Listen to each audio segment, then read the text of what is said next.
是第一个为秀买下巨额保险的明星，也是赫赫有名的风月骗子。有富豪呢愿意花800万只为买他脱一件衣服，但他呢却坚持啊可以脱可以虐，但是3點絕不能露。拍戲成日拍你個胸啊嘛，咁有咩嘢整傷啊整乜嘢你可以賠噶嘛？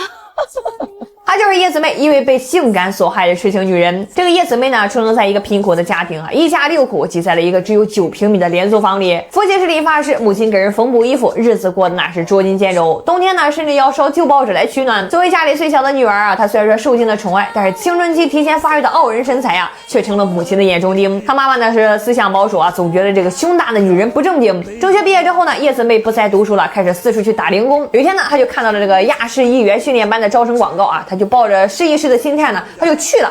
结果呢还真考上了。1985年呢，他顺利毕业啊，签约了亚视。本以为啊，这个凭借这副老天爷赏饭吃的身材和脸蛋呢，怎么也能混出点名堂。可他的运气实在是太差了。那年呢，亚视搞了一个亚洲小姐选美啊，火的那是一塌糊涂呀。公司所有的资源呢，都砸向了那些选美出来的新人，而叶子妹啊，只能在各个剧组里去跑着龙套。跑了3年，眼看就要耗不下去了，命运给他开了一扇窗，却是一扇通往风月的窗。第一次偶然的机会呢，一本潮流杂志的记者啊，注意到他那个藏都藏不住的非凡身材，邀请他呢拍摄了一组这个泳装的封面。结果这杂志一上市啊，就被抢购一空啊。叶子妹这个名字那是一夜之间啊，和性感喷血这些词呢捆绑在了一起，成了无数宅男的梦中情人。从此呢，性感成了他甩都甩不掉的标签。所有找他拍电影的导演呢，目的只有一个啊，消费他的身体。但是叶子妹啊，骨子里呢却有一种近乎是拧巴的倔强。他立下了一个让当时所有人都觉得是又当又立的规矩：可以脱，但是3点绝对不能露。他对导演说呢，挠人心肝的痒才是最恰到好处的，越想看越看不到，这是对人性最好拿捏，也是收视率的流量密码。不得不说啊，这招在商业上面是成功的。那几年呢，只要有叶子妹出演的电影啊，无论是剧情多么的烂，观众呢都会冲着他那个犹抱琵琶半遮面的噱头涌进电影院。他成了票房的保证，也成了男人心中那个永远都差一点就能看到的春光。可这份流量密码呢，让他付出了巨大的代价。观众们那是一边对他的海报流口水，一边又骂他都拍了还装什么清高呀。甚至有人呢开始质疑他的身材是假的，说他不敢露啊，是因为胸是假的。这流言蜚语呢像是潮水一样涌来，但是真正让他痛苦的还是来自家人的压力。他的母亲呢，因为他的职业那是一度和他断绝了关系。同样是一脱成名，为什么有人能够成功洗白上岸，而叶子妹呢却始终背负着风月骗子的骂名？叶玉卿啊，同样是以性感出道啊，但他的脱呢更像是一种精心策划的商业策略。他只拍3部就迅速转型啊，唱歌演文艺片哪想拿到手软，最终呢更是成功加入了豪门，成为了阔太太。他的每一步都走的是极其的清醒，也是极其的功利。而叶子妹呢，她似乎呀从来就没有想过要转型要洗白，她就在那条个脱而不露的道路上，那是一路走到了黑。她好像啊并不在乎外界的评价，也不屑于去迎合主流的审美。她的倔呢让她失去了上岸的机会，这也让她呢活成了一个独一无二的异类。这份异类的底色啊，最终在她选择爱情的时候体现的是淋漓尽致。就在所有人都以为啊她会像其他明星一样把豪门当成自己最终的归宿的时候呢，她却选择一条路走到黑。1992年呢，在朋友的介绍下呢，认识了一个叫做吕锡照的男人。这个男人啊，不是富豪，不是明星，只是一个离过婚带着一个儿子的普通骨科医生。他没有那些追求者手里的游艇和名表，但他呢给了叶子妹2样他最渴望的东西，那就是尊重和安稳。可追求叶子妹的男人那实在是太多了啊！没有安全感的吕锡照呢，甚至開始監視他。佢就好驚我，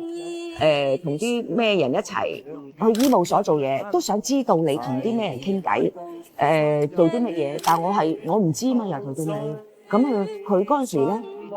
唔係咁先進嘅啫嘛，嗰陣時嗰啲叫做咩偷聽器咧，要裝喺家居嗰個盒仔度。葉子妹發現之後啊，兩人呢是大吵一架，最終呢還是呂錫照痛哭流涕的道歉認錯，才挽回了這段感情。或許啊，在外人看來呢，這段關係裡啊充滿了猜忌和不平等，但在葉子妹的心裡啊，這份帶着瑕疵的陪伴呢，已經是她能夠抓住的最好的溫暖。於是呢，葉子妹為這個男人啊，在自己最紅的時候退出了娛樂圈。從此呢，江湖上啊，再無波霸葉子妹，只有一個穿着保守的 T 恤和牛仔褲，挽着男友的手臂，在菜市場買菜，在街邊吃小吃的普通女人。他們同居了26年，卻始終沒有結婚。原因是因為這個呂錫照呢，為了顧及和前妻所生的兒子的感受，而葉子妹呢，也從來沒有強求過那一紙婚書。2018年呢，這個呂錫照呢，突發心臟病是猝然離世，葉子妹的世界呢，是瞬間崩塌了。更殘酷的是啊，兩人呢，並沒有結婚啊。根據法律呢，這個呂錫照的所有遺產呢，都將由他和前妻所生的兒子繼承。葉子妹這個陪伴了他26年的女人呢，是一無所有。媒體呢，再次把竹籃打水一場场空的讽刺啊对准了他。可这一次呢，叶子妹啊连回应都懒得回应了，她只是彻底的消失在了公众的视野里。直到几年之后啊，有记者拍到她独自一个人遛狗的画面，神情消瘦，眼神空洞，那个曾经让全香港男人都为之疯狂的女人，仿佛啊只剩下了沉默和孤独。但她真的是一无所有了吗？或许不是的啊。早在这个走红之初啊，她就跟这个朋友啊投资房产开了餐厅，她早已经靠着自己的头脑实现了财富自由。她的人生呢像是一部荒诞又深情的电影，她有着全香港最优的身体，却把最纯粹的感情呢给了一个普通人。她被千万人幻想啊，却只钟情于一人。或许啊我们都看错了她，那个所谓的风月骗子，或许才是那个时代里活得最真实也是最痴情的傻瓜。